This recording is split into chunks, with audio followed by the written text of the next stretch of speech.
everybody. My name is Ann Link. Welcome. And if you're new to Green Party, I also want to welcome you and hope you'll go to our website, gp.org, and find out more about us.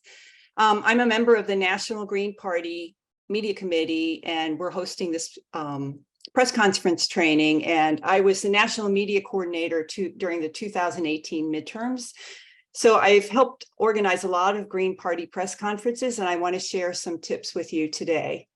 We're going to cover preparation, promotion, presentation, content, and follow-up. And later on, I'll show you some videos of candidates, and we can talk a little bit about presentation and framing. We'll be using the chat function in Zoom instead of raise hands. So I'd like your input on anything as you're watching. You can just put it in the chat or reflection. I know some of you have run as candidates yourself. If you have any interesting comments about what we're talking about, feel free to put that in the chat. And I'm going to show a PowerPoint. It lasts about an hour. And so when that's done, I think we'll have a little time for question and answer also. So let me go ahead and share my screen.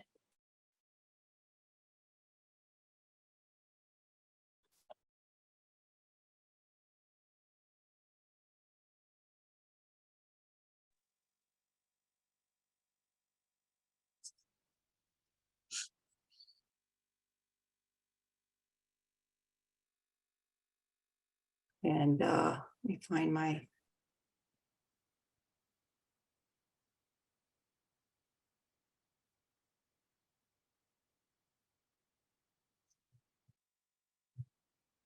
So this is called Engage and Reframe. We're going to talk about preparation first. Reasons for hosting a press conference. You could have a significant announcement to make, such as your intention to run for office. You might want to react to an event or issue that's relevant to your campaign. Or there could be an emergency or crisis centered around your campaign that you want to address publicly. Or you might want to hold a joint press conference with other groups who work on the same issues. Be aware that nonprofits can't come out in support of a candidate, so you want to be sensitive to how you identify yourself if you are working with another group. It's a good idea to write up notes in advance on note cards, and this would include your name, the office you're running for, and your website. And I say that about your name because you sometimes be surprised how flustered you can get at the beginning when you're talking. And sometimes people actually forget to say their name and what they're running for. You give your website a brief description of your experience and a concise summary of several key issues in your district and how you plan to address them. You want to try to anticipate questions and write down answers. It's better to repeat a few key points several times instead of many key points one time.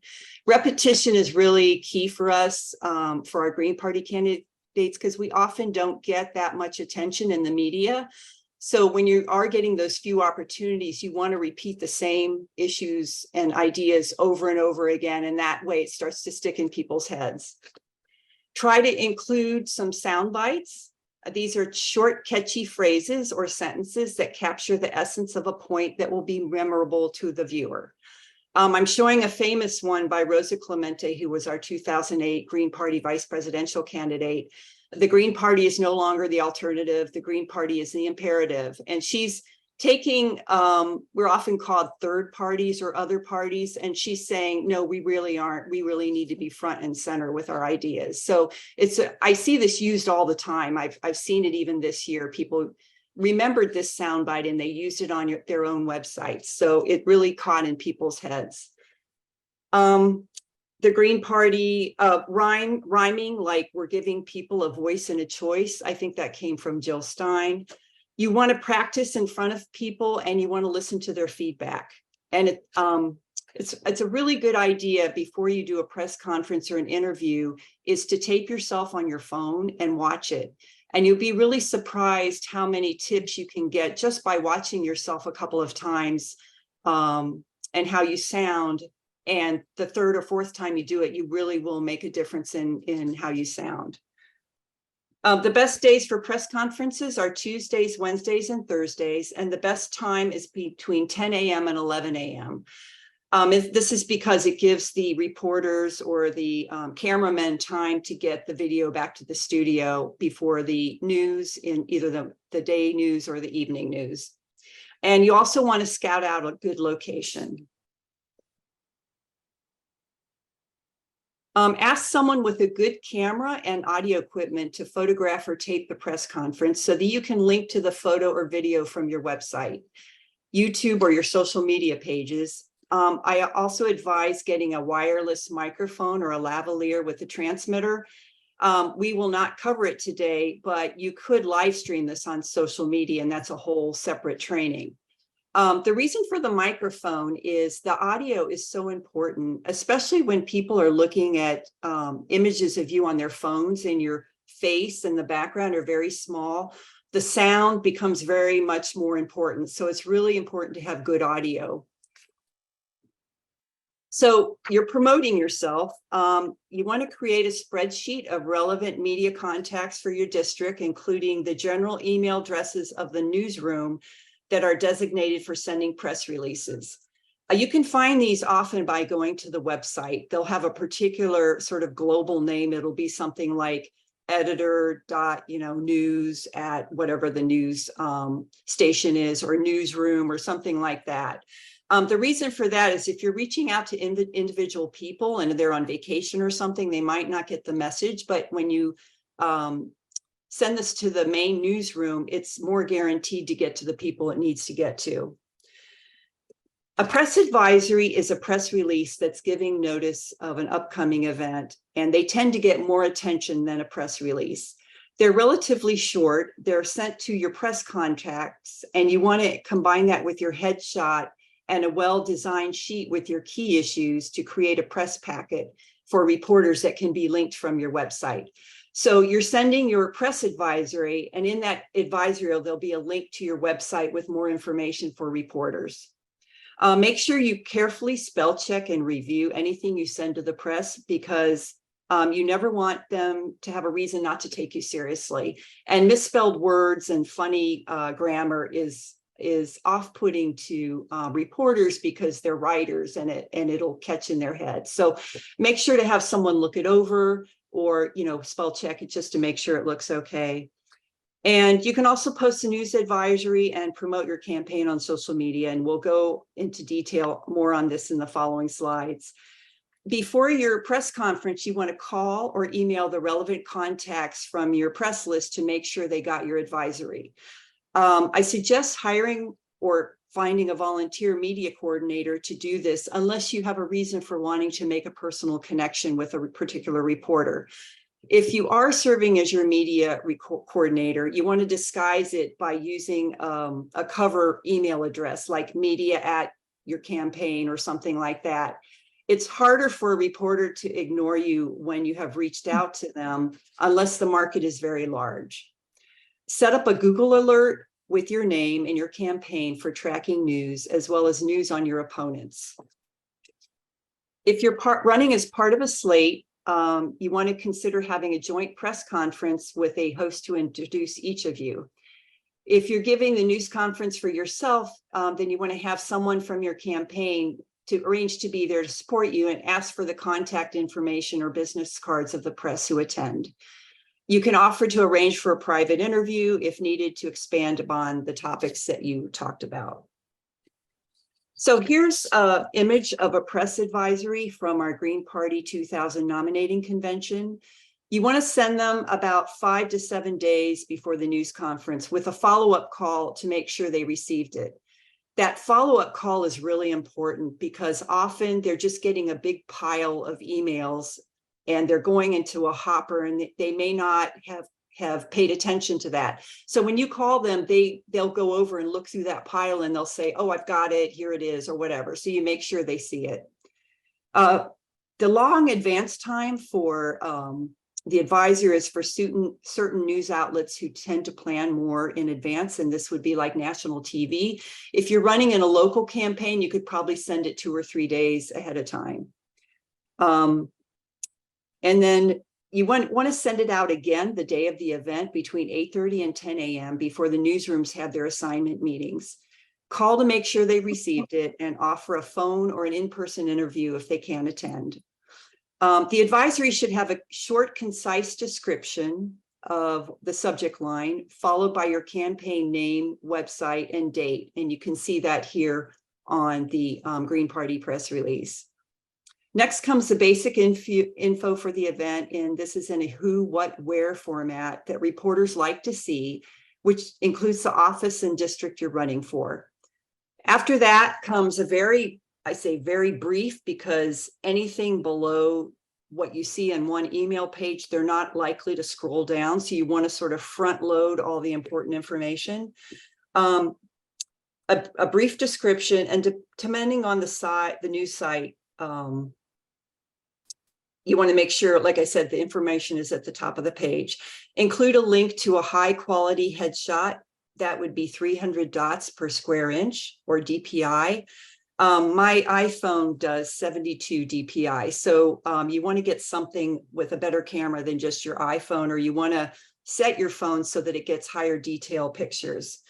And you want to, we'll look at some sample headshots next. This is Robin Harris. She ran for the Florida State Representative in 2022. This is a really nice, high quality, professional headshot. It's got good lighting, and it's got a lot of detail. So it's at least 300 dots per inch. And it shows a really nice proportion with her head and her shoulders. If it's just your head, it looks like you're sort of floating in space. And if it's too much of your body showing, then it distracts from your face. Also, you see the photographer's lights reflected in her eyes, which really draws you to look at them.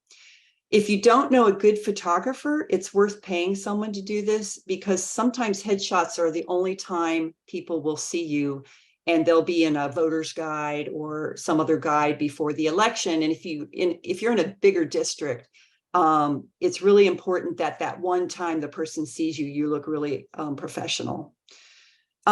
So you see, she's not smiling broadly. She's just smiling slightly. So she looks friendly and accessible. And I'm going to show you these are some headshots from this candidates this year. You know, they're all different. They all reflect a little personality of the wearer and their clothing choices, but they all have the sort of the same look, where you've got the head, part of the shoulders, and they're looking somewhat friendly into the camera.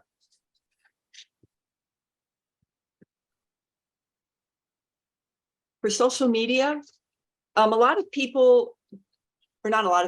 the local candidates don't necessarily have a website. They'll do most of their stuff on social media. So they'll have like a Facebook page and a Twitter account, Instagram. If you're doing this, you want to make sure you get some reporter information on that front page. So this is a Facebook page for Delilah Barrios. She ran for governor of Texas last year.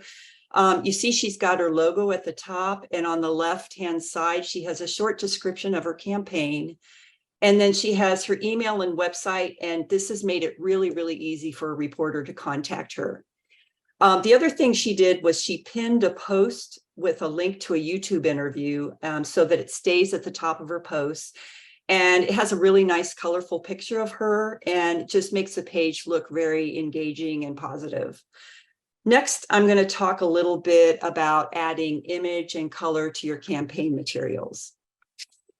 I've got an image of the different parts of the brain, and your goal as a candidate is to engage as much of the brain as possible. The frontal lobe, which is shown in red, manages emotions. The temporal lobe, which is in turquoise in the lower middle, processes speech and written language. And then the occipital lobe in blue in the back perceives color.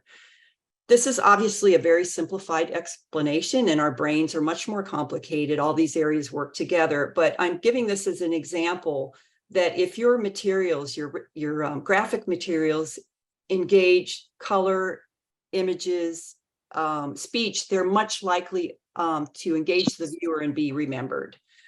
Handing a prospective voter a colorful flyer with a few bullet points that engage their emotions is much more effective than your 20-point platform on a black and white double-sided page. which no one's going to be able to read and probably be thrown away, a few minutes after you give it to them. So think about how, not just what you're saying, but how it looks when you're handing it out. This is a graphic. I'd be interested to know your quick impressions of the candidate. This is the thing that caught my eye with this graphic is the color, because of the pink and the yellow. I'm a person that responds to color. Everyone's a little bit different. This is a campaign graphic for Karl Schwarzenberg, who was a conservative candidate for president of the Czech Republic in the 2013 election. He got 45.19% in a runoff, and he narrowly lost the election. This graphic makes use of an image, color, and a historical musical reference to capture people's attention. Everyone's unique, so adding all of these elements to your presentation will resonate with more people. This is where they copied this from. This is a Sex Pistols album that was a punk group in the 80s. And it's ironic because the candidate's a prince, and he actually was pretty conservative, and the Sex Pistols hated the monarchy. So here's a picture of a young woman wearing this at a concert. This was really, really popular and may have had something to do with how well he did. Like I said, not everyone's going to read campaign materials or read through articles, but if you have an image like this that gets circulated and goes viral in this way, it can be very affect people a lot. The campaign advisor who created this image, he described it as an appeal to younger Czechs who still regard Mr. Schwarzenberg as an old and conservative uncle. Our candidates don't need to lie about ourselves in this way. We're pretty much who we say we are. But the reason I'm using this example is to show you how powerful images are to can persuade people. So this is another area of your campaign that you would want to spend some money besides the headshot. You want to get someone, either someone who can volunteer or pay someone to do your graphic design so that your materials look really professional. I'm going to talk a little about presentation. The rule of thumb is to dress for the office you're running for. And if you're not sure, you can always go on the internet and copy other elected officials from the office you're running for. Look at what they're running, or even people who are in that office. And that usually this means a suit and a tie, or a blouse and a jacket, or a sweater and a scarf for women. If you should be well groomed with no hat that might cast a shadow.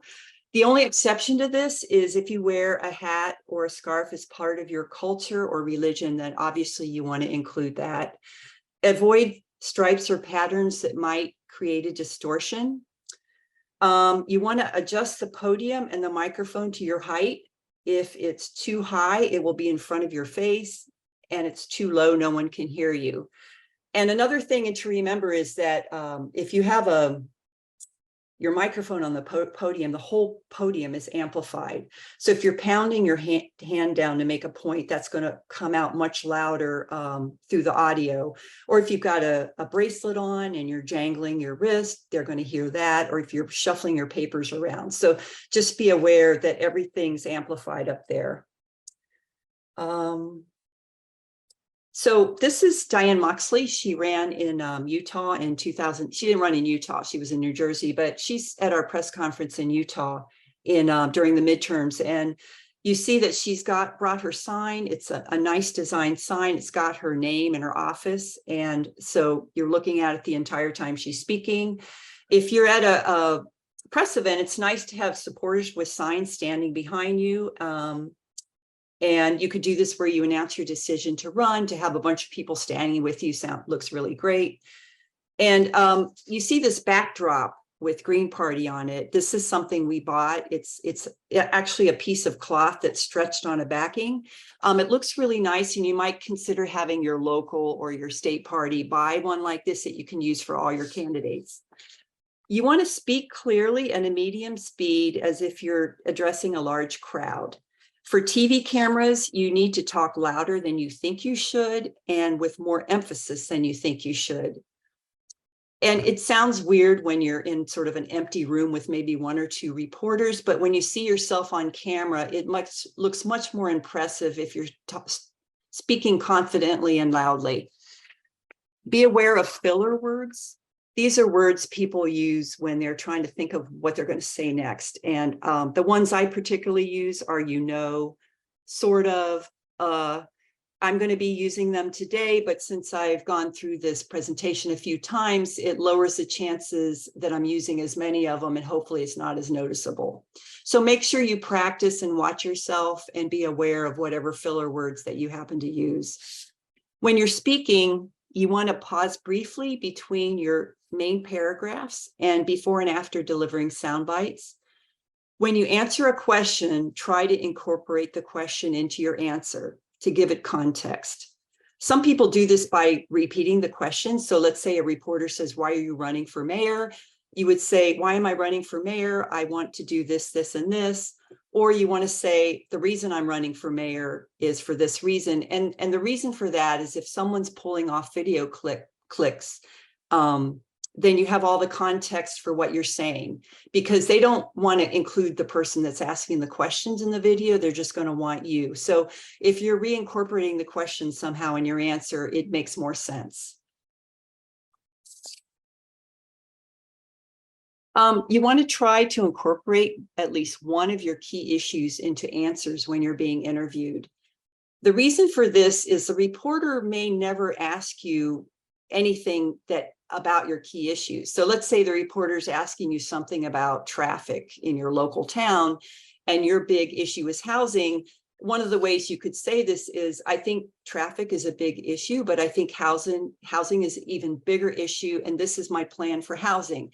Now, that reporter will ask you again about that original question, but you've managed to get one of your points in. So keep looking for opportunities for those key points to get them into whatever question is asked. You have to be sensitive about this and not obnoxious, but there's ways to do that, and over time you'll get better at doing it.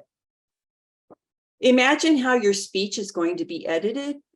Video editors require broadcast quality video and audio with a dynamic topic in an interesting location with enough spaces between spoken phrases for proper editing.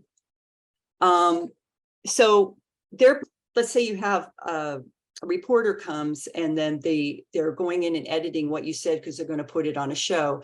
They need to be able to pull out clips and put them together. And I would describe it as like you're sewing a dress, and you just need to have enough room for the seams, because those aren't going to be seen, but you need to hold the dress together. It's the same thing with editing. It sounds a little weird when you're doing it. A lot of people just want to keep talking, but think about phrasing and having your content organized sort of in sections with a little space in between. This is an example of that pattern I was telling you about. They call it a moire pattern. When you wear certain stripes and really detailed, like a design, it can create this pattern. And when it's on video, it's actually shimmering, and it's very distracting. So that's why it's good to tape yourself as you practice and imagine someone else watching it. And also, you might consider having someone who's not involved with the Green Party watch what you're going to say before you say it. Just do a practice session beforehand. It's really interesting to see what people think who are not in politics at all. Sometimes as Green Party members, we tend to use words and phrases that we're familiar with, but for the average person, they may not be so familiar, and it may sound a little foreign to them. So you can get really great feedback from people like that will help you with your presentation. The ultimate goal is to have a reporter actually report on you in an article or a news clip on a TV. And so the ultimate person that you want to see that is the viewer. So you want to make sure that viewer can identify with what you're saying. So you're going to pick 3 main points from your list of issues to focus on, and you're going to cover them concisely. Reporters are looking for interesting and provocative articles to write about, so try to create an engaging and compelling story for them. Give your name and office at the beginning and the end of your allotted time. If it's a district office, then give the name of the areas or towns it includes. And because many of us don't even remember what district we're in, so that's really helpful to people when they go to vote, is to know where you're from. It takes at least 4 minutes to transcribe 1 minute of audio. So it's important to repeat key points so that reporters will have time to write them down. I've take notes at a lot of our press conferences, and I often, if the person has a long name, I will only get the first part of their name.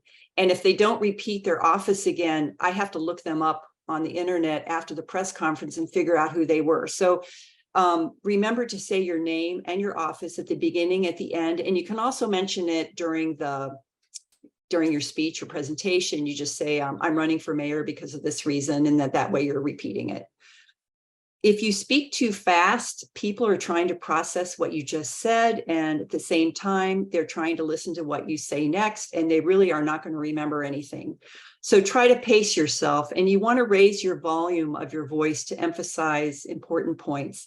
And this keeps it from sounding boring. You know, people that speak in a monotone with no phrases, it's really hard to listen to them. You find yourself sort of get lost thinking about other things. Include relevant personal experience, especially that relates to the office you're running for. Include the reason you're running, and keep the focus on you and your campaign. Include concrete examples of how you will address key issues in office so that the viewer can imagine you in the office you're running for. George Lakoff is a linguist who describes frames as mental structures that shape the way we see the world. A reporter's frame is called an angle, and it's the specific viewpoint or perspective from which they tell their story. Consider the reporter's frame of reference in the questions that they're asking and the unspoken assumptions, such as, are you the spoiler in this race, which we hear a lot. Try to challenge their frame in your answer. Think of new and innovative ways of talking about your campaign that tell a different story than the angle that the reporter has created. We will see some examples of framing later in the presentation. So now I'm going to show you some press conference video from our Green Party 2016 nominating convention. These are really good examples of staging because the lighting is really good. We had lights set up, and the background is engaging with our backdrop. We rented a mult box for the room. This is a box with multiple outputs from a single audio source so that multiple people can record from the same microphone. So if you have a press conference where TV cameras come, you're not going to be able to do this if you're outside, but if you're having a big event inside, especially if you're sharing with other groups, consider renting a mult box if the place doesn't have one. And this enables a bunch of cameras to plug into the microphone at the same time, and the sound is much better. Since the sound is coming directly from the microphone, it's really clear without a lot of the background noise that gets distracting, such as sounds echoing off the walls and people coughing and papers rustling. These videos were shot from the side, but it's better to position your camera in front of the candidate so they can look into the camera periodically while speaking. These are a couple local candidates and one congressional candidate who are being introduced by a host before they speak. Pretend you're a reporter or a video editor as you watch these, and use the chat. I don't know if I can see the chat right now, but I'll look at it later, to say what you think about each candidate from that vantage point and in light of what we've discussed. My name is Joshua Harris. I'm a candidate for mayor in Baltimore City, and I think the nation has really been watching Baltimore for the last year and several months. As we saw all the media headlines, Baltimore was on fire last April. And the reality is that Baltimore was burning a long time before that. And it was due to ineffective policies, neglect, and divestment. And I believe that the single greatest issue is distribution of capital in Baltimore City. Who controls it? And in Baltimore, just like we see on the national level, unfortunately, it's the corporate interest that has led to 40 and 50 years of neglect in East and West Baltimore that caused people to rise up last spring. And so in that, every single day, that's the work that I'm doing to counter what has been put in place to hold down, ignore, and not let the voices be heard of the many if you will, in Baltimore City. And I was raised by a single mother, so I spent a lot of time with my grandmother, who used to take myself and my younger brother and my older brother, my younger sister, to events where people wore green shirts and they were protesting yell all the time. And then sometimes they would just meet and plan, and other times they would celebrate together like a family. And it wasn't until I was older that I realized that she worked for the union, fighting for fair wages and workers' rights, because she believed, just like she taught me to believe, that we all deserve equal access and opportunity to be successful. That every single one of us deserves not a minimum wage job opportunity, but a living wage job opportunity. That we all deserve to know what it feels like to one day become homeowners, and that every single one of us deserves the opportunity to provide our children with a quality public education. And so those things will only happen if we continue to unite and to fight for what's right, even if it means that you're not a part of the corporate establishment and the status quo. And so that's what we're doing. And I'll end with this, knowing that individuals do not create revolutions, but conditions do.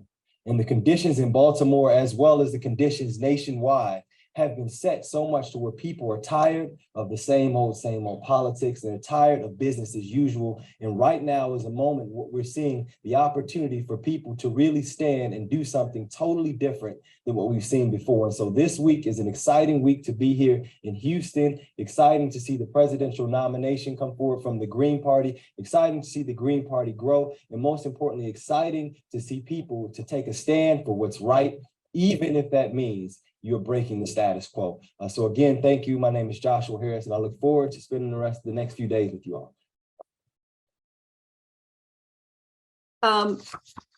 One of the things that he does that is so effective is he uses what I would describe as visual words. So these are words that you see a picture in your mind. Like in the beginning, he's talking about fire and Baltimore is burning. And those are very strong visual words where you can see something in your mind. The other thing I remember from this is the story about the organizing in his youth. And I actually got a visual picture from that as he was talking. And it was so interesting to me that I remembered it like basically almost 8 years later, because he had made a picture in my mind. He has a sound bite, which is continue to unite and to fight for what's right. He rhymes, it's tend to stick in your head. And he uses emphasis really well with louder and softer approach. And so he's also pausing between his main points. And I just found this very easy to listen to. I was pretty much compelled to watch through the entire thing. I didn't get bored at all. His button has his name in his office, and he's also repeating his name and his office at least once. And also, he looks like he could literally walk into the mayor's office and start work. So his presentation, everything about this, I think, is a really great example of what you want to strive for.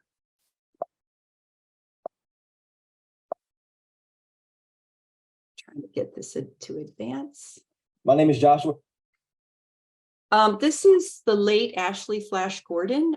She's a candidate for county commissioner for Precinct 1 in Austin.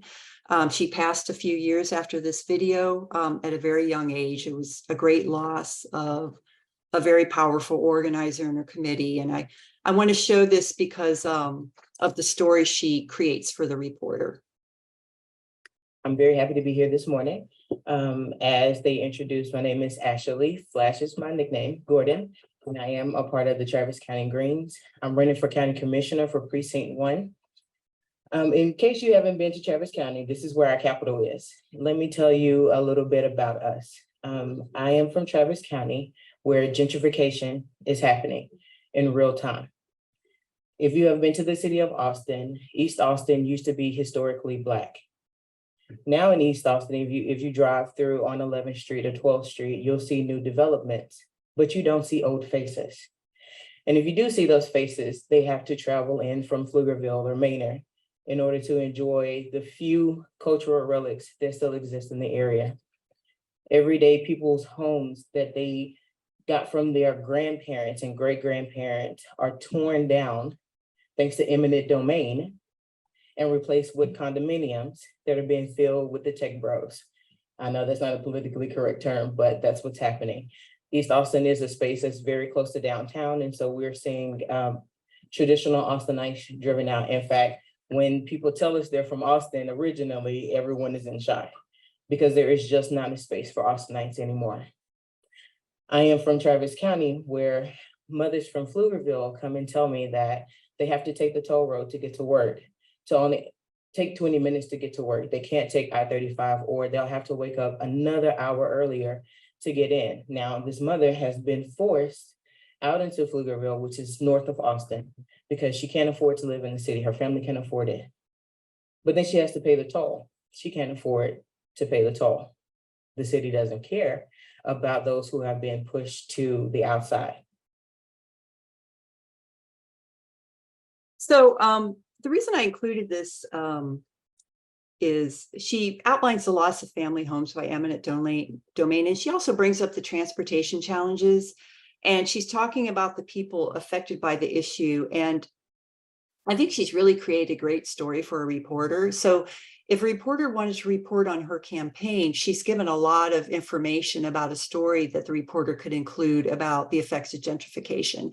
And it's obvious she really knows the community, and these are people she knows and what they're going through.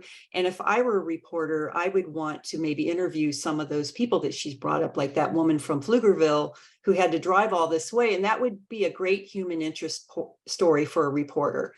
Also, she pauses between her points in her speech, so it sort of separates it. It makes it easy to listen to, besides the fact that she's telling a story. And I have one more candidate. I'm very happy to be here this morning. Sorry, I gotta advance this. I'm very happy to be here this morning. This is Gary Stewart, 2016 candidate for the U.S. House District 32 in Texas. I'm Gary Stewart. I'm a native Texan from Houston originally. Coming back to the humidity feels like a homecoming. But I am running for House District 32 against Pete Sessions. I'm also the chief organizer for System Change, Not Climate Change, the Eco-Socialist Coalition for the United States and Canada up in the Dallas-Fort Worth area. The reason why I'm running is manyfold.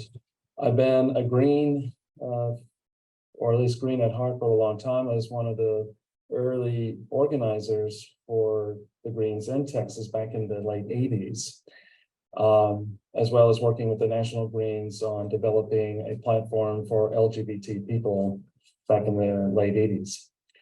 But really what drives me is climate disruption, global warming.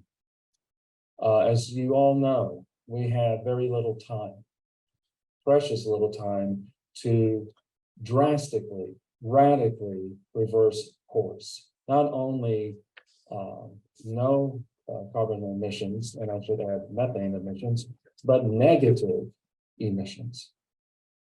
We've seen the disruption here in the state. I saw the flooding that happened here in Houston earlier this year.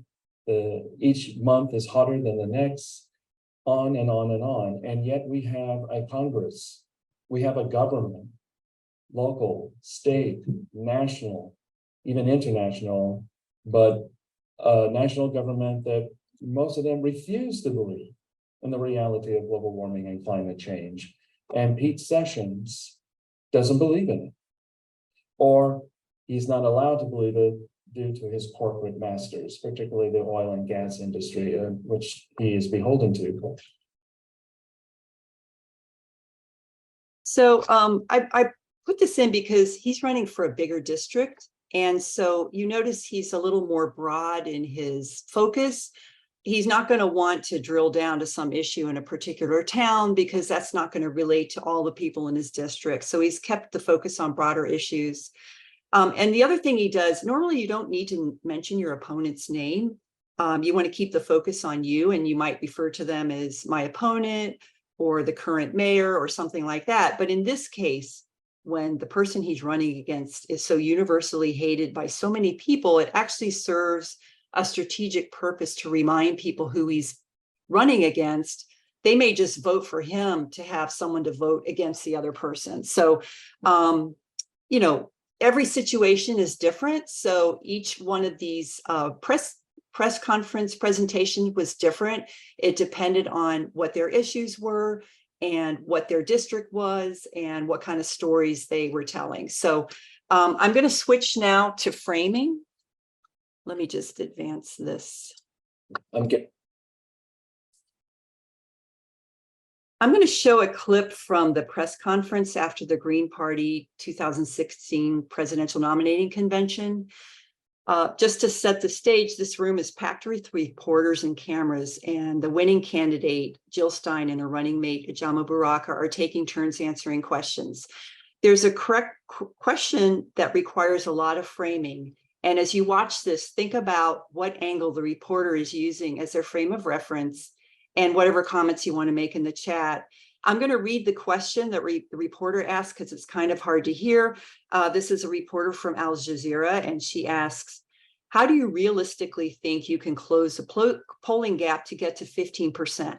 You're nowhere near there. You're running out of time. And a recent poll, 68% of Americans said they had never heard your name.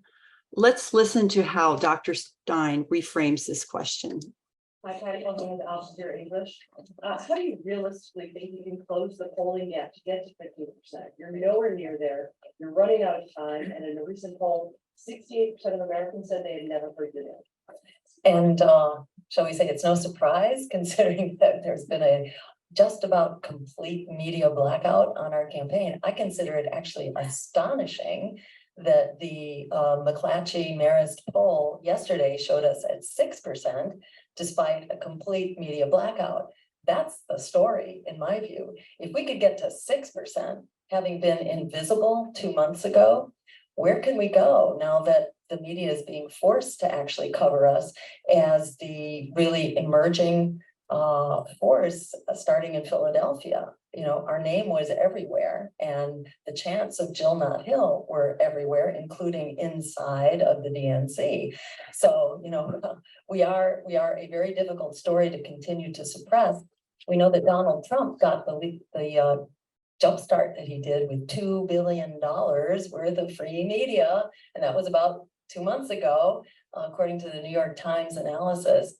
Bernie Sanders had somewhere under 500 million, and Hillary Clinton had somewhere just shy of $1 billion. So I think they've had a little bit of a head start. I think our demand should be for actual real coverage, real press, and let's let the debate be held before we try to shut it down, which is certainly what the powers that be are trying to do. So she brings up a lot of points. It's obviously she's prepared for this question. She's got a lot of facts at hand and statistics, and that's why it's really great to prepare beforehand for some of the maybe uncomfortable questions you're going to get. So she's bringing up points about a new poll showing them at 6% despite the blackout. So instead of framing herself as somehow losing, she changes it to like we're emerging, like we're on our way up. She brings up the chance of Jill Not Hill at the Democratic convention, and she's giving specific figures about the billions of free media that the other candidates got. The polling is a big issue for the Green Party, and because they're supposed to be scientific, but they're actually quite biased. Our candidates are often lumped under other or not mentioned at all. So if you do wind up in a poll, look at the actual questions in the poll to see if there's a story there and try to put a positive spin on your challenges. Dr. Stein, obviously, you know, she's talking to the reporter, but she's also talking to the audience that's going to hear this. And that's more than just reporters. So try to remember that your points will be read or seen by a broader audience. And that's how you really, that's where you want to really engage them. I'm going to read, hold on. I was able to find the article that the reporter wrote.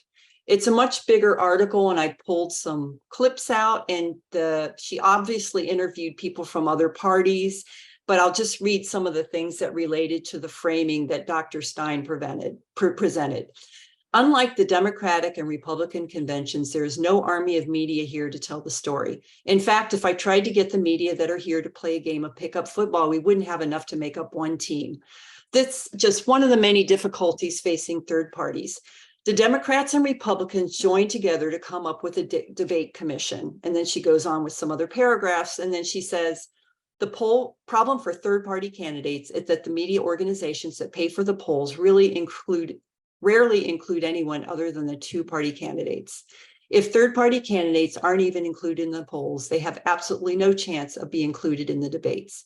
So you see here that she's really adopted Dr. Stein's angle for her own angle. And this is a really successful example of reframing.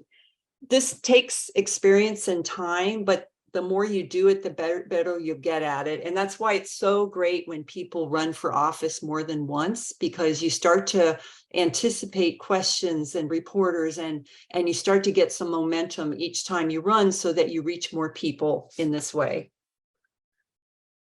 I just want to remind everyone of the question that the reporter asked, which is basically, what's the point? And it's such a difference when you see this story. So it really does matter how you talk to a reporter, and you really can change their frame of reference. So you've had your press conference. What's the follow-up? You want to send a press release after the news conference with photo, video links, and quotes. We'll look at some examples in the next couple slides. You want to call or email the relevant contacts from your press list to follow up. Your media coordinator can do this and forward any specific questions to you. Check your Google alerts from any coverage and promote it on your website and social media pages. This is really important because since all media has gone online, it all has to do with clicks and the amount of clicks and advertising. So if you do get in an article, you want to have as many people as possible click into that article and read it, because that shows the news organization that there's interest there. There's an opportunity to comment on an article online. Ask your staff and reporters to respond as soon as possible. Giving positive or negative feedback if the article is critical. Feedback early on may affect how others perceive the article. Responses should cover content only and be respectful of the writer and the reporter and the other commenters. You also may need to respond as well to clarify any inaccuracies in the article. Note any coverage in your press list and really reach out to reporters who covered you to see if they want to follow up with any questions. And this is really important because they're busy, they're moving on to the next story, and sometimes they're in a hurry. And so when you call, it just gives them an opportunity to follow up. Add any new writers who are not already on your spreadsheet. And it's really important to review the photos and video and audio of your press conferences and make adjustments to your presentation. You want to send a follow-up press release as soon as possible after the news conference with an engaging subject line and a short, interesting account of the press conference that includes the office and district you're running for. You want to include your sound bites of quotes. This example is from Howie Hawkins after the Green Party 2020 presidential nominating convention. At the beginning, there's a short paragraph with factual information about how many delegates he got and announcing the vice presidential candidate, Angela Walker. After this, the media coordinator's name and contact info, followed by a longer paragraph that expands on the subject. The release should include your campaign website and social media addresses and a link to a high-quality headshot. Also review photos and video from the news conference and include links to the best photos or videos posted on YouTube. You can use your social media channels to distribute the content in the release. The next one is a announcement of a campaign. This is a press release, and this is for Michael Bagdis Canning. He ran for lieutenant governor in 2022 of Pennsylvania. And this is a press release where he announces his candidacy. He has a quote next to his image, and below that, there's a short sentence about him seeking the nomination, followed by some biographical information. Next comes the office he's running for, the date, and the contact info. And the body of release highlights his key issues and includes more quotes. As you've noticed, he's breaking the rule of dressing for the office he's running for, but the flannel shirt and the man at work image goes well with his quotes about supporting poor and working classes and his support for the union. Be aware that if you dress down like this for a forum, that it may be perceived as an insult by the hosts. So be aware of your dress and what message it conveys in terms of respect for the venue that you're going to be having your speech in. So again, just to summarize, you want to look and sound as professional as you can and do everything you can to make that happen. You want to engage your audience or the reporter, and you want to reframe media questions. And one final comment I want to make before we finish is try not to see reporters as the enemy. There are all sorts of reasons why they might file a negative story, and that might be because their editor told them to, or they're aiming for a certain target market. Again, sometimes it's all about the clicks and who's going to click into this article. And this isn't not to say you should offer a correction when they're wrong, but try to take their questions seriously and answering seriously, even if it's a ridiculous question, because they're a conduit to the voter. And also you may encounter the reporter again in a different situation. There's a lot of turnover with reporters, so try not to burn your bridges over a bad story.